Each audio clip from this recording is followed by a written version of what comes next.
Detective Clara Jennings wasn't ready to be backed up. 3 months earlier, she had been shot during a botched robbery investigation. The bullet had missed her heart by less than an inch, but it had taken something from her. Her confidence, her sleep, and her smile. Returning to duty was supposed to be her victory lap, but instead, it felt like walking into a fight without armor. On her first day back, the captain didn't assign her to a new case. Instead, he handed her a cardboard box. Cold case work. No field duty yet. Ease into it, he said.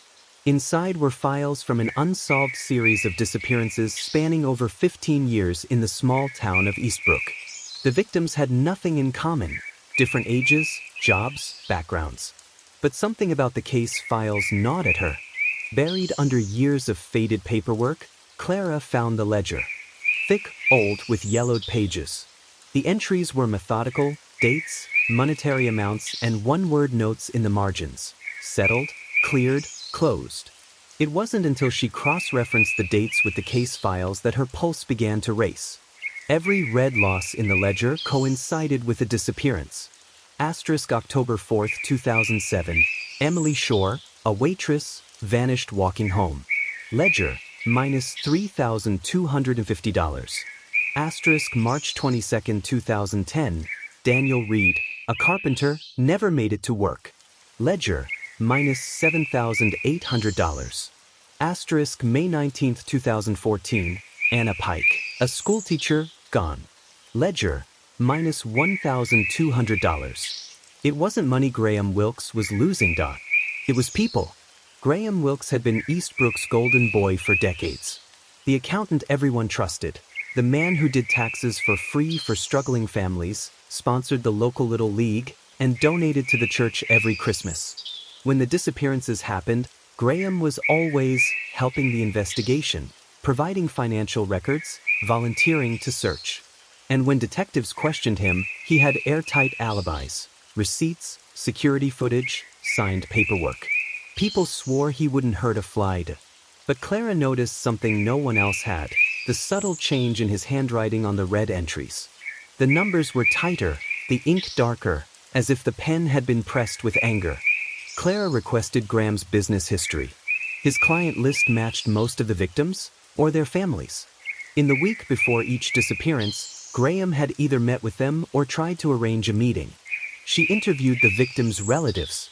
They all told the same odd story.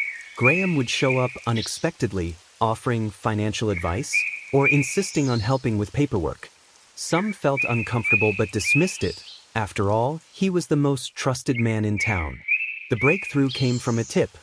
A storage facility manager remembered seeing Graham in 2015, unloading heavy boxes into a unit late at night. Clara got a warrant. Inside were 27 boxes, each labeled with a year. Inside each box, personal belongings. Watches, letters, children's drawings. At the bottom of one box, wrapped in a blood-stained towel, were the missing ledger pages from before 2007. The old pages revealed Graham's code. Black entries meant a gain, financial or otherwise. Red entries meant a loss. Not of money, of control. When Graham couldn't collect a debt, win a deal, or keep a client obedient, he balanced the books, in his own way, by taking their life. Each killing was a transaction, a punishment, a correction in his personal accounting system. When they brought him in, Graham was calmed. Clara slid the ledger across the table.